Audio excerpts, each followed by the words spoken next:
Hello, welcome back to the channel. हमने अपने last lecture में अबॉर्शन तक कंप्लीट किया था और सरोगेसी से आज हमें आगे अपने लेक्चर को बढ़ाना है। तो सरोगेसी के बारे में न्यूज़ ये है कि ministry of health and family welfare notified surrogacy regulation amendment rules of 2024 amending the surrogacy rules of 2022 about surrogacy and its type. तो सरोगेसी की is a practice whereby one woman bear and give birth to a child for an intending couple. तो एक couple के लिए कोई तीसरी एक औरत होती है जो कि उनके बच्चों को अपने वॉम्ब में कैरी करती है and she gives birth to them. Intending couple means a couple who have a medical condition indication necessitating gestational surrogacy। तो वैसी मेडिकल कंडीशन होनी चाहिए जो ये प्रूव करे कि they need a gestational surrogacy and who intend to become parents through surrogacy। तो ये हुआ intending couple. Gestational surrogacy is a practice whereby a surrogate mother carries a child for intending couple through implantation of an embryo in her womb and child is not genetically related to surrogate mother। तो वो जो बच्चा है वो genetically उस औरत का नहीं होगा, जस्ट द एम्ब्रियो उनके उसके वूम में प्लांट किया जाएगा and she just give birth to that child.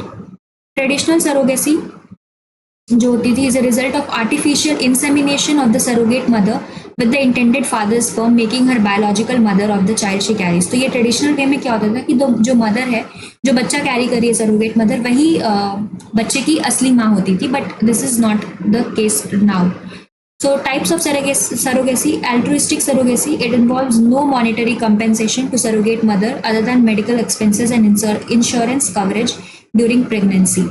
तो इसमें आपको वो सरोगेट मदर बनने के लिए कोई ऐसे पैसा नहीं दिया जाएगा, जस्ट आपके जो मेडिकल एक्सपेंसेस हैं वो और इंश्योरेंस, वहाँ पे बस आपको पैसा मिलेगा। कमर्शियल सरोगेसी की बात करें तो ये दिस इंक्लूड सरोगेसी और it's related procedure undertaken by monetary benefit. तो इसमें पैसे के लिए जो औरतें हैं वो सरोगेट मदर बनती हैं इन कैश और kind exceeding the basic medical expenses and insurance coverage. Government ban surrogacy for foreign nationals. तो हम इंडिया में फॉरेन नेशनल्स के लिए सरोगेसी को बैन कर दिया गया है। सरोगेसी लॉज इन इंडिया की बात करें तो सरोगेसी एक्ट 2021 का जो है सरोगेसी एक्ट, वो only altruistic surrogacy is allowed and penalises commercial surrogacy. तो यहाँ पे एल्ट्रुइस्टिक सरोगेसी ही अलाउड है, आप बिना मॉनेटरी बेनिफिट के बस आप किसी का बच्चा कैरी कर रहे हो इस तरह से, और अगर आपने कमर्शियल सरोगेसी किया तो आपको पेनलाइज किया जाएगा। Establish national assisted reproductive technology and surrogacy board to review and monitor implementation of act, supervise functioning of state, and this is ARTSB. SARTSB. Abortion of surrogate child requires written consent of surrogate mother and authorization of appropriate authority। तो जो surrogate child है उसके abortion के लिए जो surrogate mother है उनका consent जरूरी है एंड ऑथराइजेशन भी जरूरी है किसी एक अप्रोप्रिएट अथॉरिटी की। The authorisation must compliant with MTP act 1971। तो जो ऊपर हमने अभी अबॉर्शन के बारे में पढ़ा था लास्ट लेक्चर में, तो उससे कंप्लाई करना चाहिए इसको, जो ये ऑथराइजेशन होगा।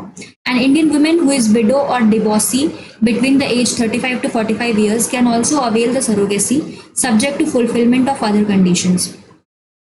तो एक इंडियन वुमेन जो कि विडो और डिवोर्सी है और उसकी एज है 35 से 45, वो भी सरोगेसी को अडॉप्ट कर सकती है और उसकी बाकी कंडीशंस फुलफिल होनी चाहिए।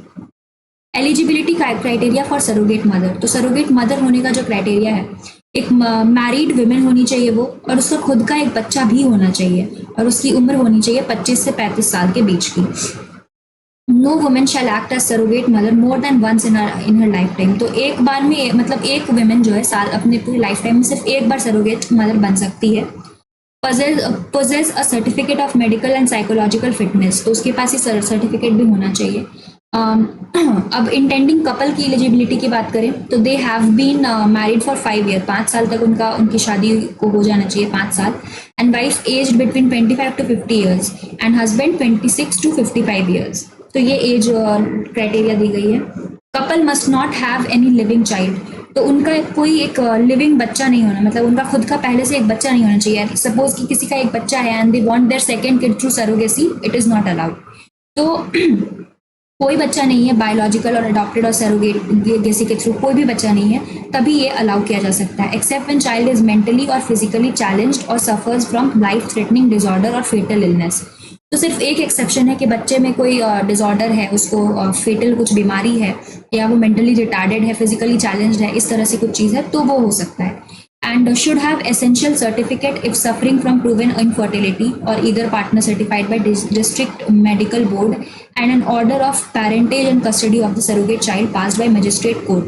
तो एक सर्टिफिकेट होना चाहिए, अगर आप इनफर्टिलिटी का एक प्रूवन सर्टिफिकेट जो कि सर्टिफाई किया जाता है डिस्ट्रिक्ट मेडिकल बोर्ड से, एंड एक ऑर्डर होगा parentage and custody of surrogate child जो कि मजिस्ट्रेट कोर्ट से लेना पड़ता है। Insurance coverage of 36 month for the surrogate mother, और सरोगेट मदर के लिए 36 मंथ्स तक के लिए इंश्योरेंस कवरेज लेना पड़ेगा, covering any post partum complications. ठीक है, तो ये हो गई बात। Now assisted reproductive technology act, ART Act. It aims to regulate and supervise ART clinics and banks, assisted reproductive technology, prevent its misuse and ensure safe and ethical practice of ART services for addressing the issues of reproductive health. Surrogacy rules 2022 का number of attempts of any surrogacy procedure on surrogate mother shall not be more than 3 times. तो surrogacy का जो procedure है किसी भी surrogate mother पर 3 बार से ज़्यादा नहीं किया जाना चाहिए। ये रूल आया है 2022 का जो उसमें मेंशन्ड है, और जो अभी 2024 में जो अमेंडमेंट हुआ है, surrogacy with a donor gamete egg और स्पर्म इज अलाउड। ठीक है, if the district medical board certify that couple need a donor egg और sperm due to medical condition, तो एक डोनर जो गैमेट एग या स्पर्म जो है उसका जो वो अलाउ किया जा सकता है अगर कुछ मेडिकल कंडीशन जो हो कपल की उसमें, अगर डिस्ट्रिक्ट मेडिकल बोर्ड सर्टिफाई कर दे कि एक कपल जो है it needs a donor egg और sperm due to medical condition. However such a child must have at least 1 gamete from the couple. एक गैमेट कपल का होना ही चाहिए, या तो एग या स्पर्म कपल में से किसी एक का होना चाहिए to claim them as their child. Previously, Rule 7 of the Surrogacy Rule 2022 prohibited the use of donor gamete. तो पहले के रूल में ये चीज़ अलाउ नहीं था, अभी इसको अलाउ कर दिया गया है कि डोनेट कर सकते हैं आप, एक डोनर गैमेट का आप यूज़ कर सकते हो। सिंगल वुमेन, विडो और divorcee undergoing surrogacy must use self eggs and donor sperms to avail surrogacy procedure. तो जो सिंगल वुमेन है वो उनका खुद का एग होना चाहिए एंड डोनर स्पर्म जो है वो आप ले सकती हैं, लेकिन आपका खुद का एग होना चाहिए to avail surrogacy procedure. In 2023 Supreme Court in Arun Muthuvel versus Union of India case allowed a women with Mayer Rokitansky Kustur Hauser MRKH syndrome to undergo surrogacy with a donor egg। तो इस 2023 में supreme court ने इस case के दौरान ये चीज़ बोला कि वो कोई एक सिंड्रोम से गुजर रही थी वो वुमेन, MRKH सिंड्रोम, तो उनको डोनर एग का भी परमिशन उनको दी गई थी। तो MRKH जो है एक रेयर कॉन्जेनाइटल डिसऑर्डर है that affect female reproductive system and cause absolute यूटेरिन factor infertility. तो इस केस में सुप्रीम कोर्ट ने बोला कि you can have donor eggs. Now other important news जो है वो देखते हैं। मैटरनिटी बेनिफिट एक्ट 1961 का, Madras high court rule that contractual employees are also entitled to maternity benefit. The provision of maternity benefit act would prevail over contractual condition if the latter either deny or offer less favorable benefits। तो maternity benefit act क्या है? It provides paid maternity leaves to women worker. Maternity benefit act 2017 brought following changes. It increased paid maternity leave from 12 weeks to 26 weeks for women with less than 2 surviving children। अगर 2 बच्चों से कम है तभी वो इस 26 weeks तक के paid maternity leave पे जा सकती हैं। Out of this 26 week not more than 8 weeks shall be preceding in the expected date of delivery। ठीक है, depending upon the nature of work, act provide for work from home for nursing mothers, extension of 12 weeks of maternity benefit to commissioning mother and adopting a child below 3 months mother। ठीक है, child care leave CCL, Supreme Court noted that denying women child care leave is violation of constitution and directed at Himachal Pradesh government to revive its policies on CCL, child care leave। Participation of women in workforce is constitutional entitlement protected by Article 15 of the Constitution। Article 15 provides that states shall not discriminate on the ground of religion, race, caste, sex, place of birth। Maternity benefits provisioned were not sufficient and are perhaps distinct from the concept of CCL. तो ये बोला कि जो आप women को आप child care leave के लिए आप अगर मना कर रहे हो तो that is a violation of constitution. तो ये चीज़ बताई गई कि आर्टिकल 515 के अंदर आप डिस्क्रिमिनेट नहीं कर सकते।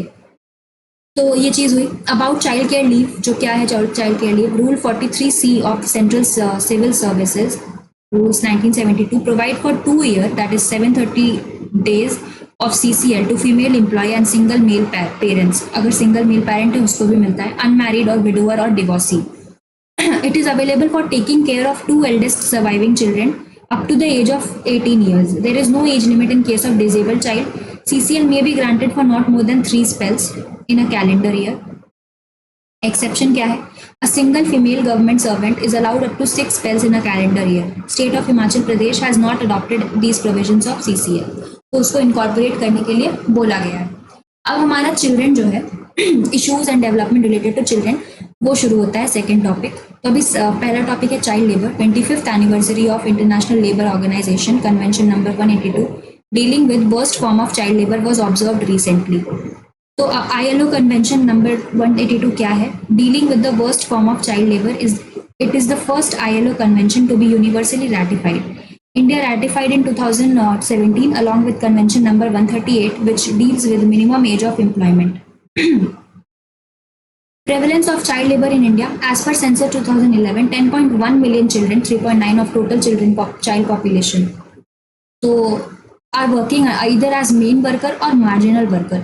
Uttar Pradesh, Bihar, Rajasthan, Madhya Pradesh and Maharashtra constitute nearly 55% of total working children in India. तो 55% तो इन्हीं स्टेट से आ जाते हैं। Child labour mostly persist in agriculture, house hold industry, road side dhaba etcetera. Agriculture में देखने को मिलेगा, हाउस होल्ड में इंडस्ट्रीज में आपको देखने को मिलेगा, ढाबा में आपको देखने को मिलेगा। लोग अपने घरों में, हाउस होल्ड इंडस्ट्री मतलब घरों में लोग बच्चों को काम करवाते हैं तो रख करके उस तरह से। Government measures to prevent child labour, तो गवर्नमेंट का क्या क्या मेजर्स है? कॉन्स्टिट्यूशनल मेजर्स की बात करें तो आर्टिकल 24 फंडामेंटल राइट जो है, it prohibit the employment of children below the age of 14 years in any factory, mine और hazardous occupation. Directive principle of state policy article 39 requires the state to direct its policy toward ensuring that health and strength of workers, men and women, and the tender age of children is not abused. Legal framework की बात करें तो child labour prohibition and regulation amendment act 2016 का जो आया था, it prohibits the employment of children below 14 years of age in all occupation and of adolescent 14 to 18 years in scheduled hazardous occupation. Exceptions include help in family enterprises, work as an artist in audio-visual entertainment industry, sports activity, except circus. तो exceptions दिए गए हैं अगर वो audio visual entertainment industry में है, sports activity में है, लेकिन सर्कस नहीं होना चाहिए, तो इस तरह की एक्टिविटी के लिए एक्सेप्शन दिया गया है इस एक्ट में। International Initiative to Prevent Child Labor, Target 8.7 of Sustainable Development Goal aims to eliminate all form of child labor by 2025. ILO's International Program on the Elimination of Child Labor (IPEC), prevention and elimination of all form of child labor, prioritizing action on worst form of child labor. United Nations Convention on the Right of Child, protect children from exploitation, hazardous work and education disrupting employment, requiring governments to set a minimum employment age and ensure proper working conditions. तो international labour organisation के बारे में जानते हैं, उस news में था, तो जेनेवा में है इसका हेडक्वार्टर, स्विट्जरलैंड में। इसको 1919 में बनाया गया था as part of treaty of Versailles and ended world war 1 as a league of national organisation. तो वर्ल्ड वॉर 1 के बाद इसको बनाया गया। It became United Nations first specialised agency in 1946। तो ये स्पेशलाइज्ड एजेंसी बन गई यूनाइटेड नेशंस की।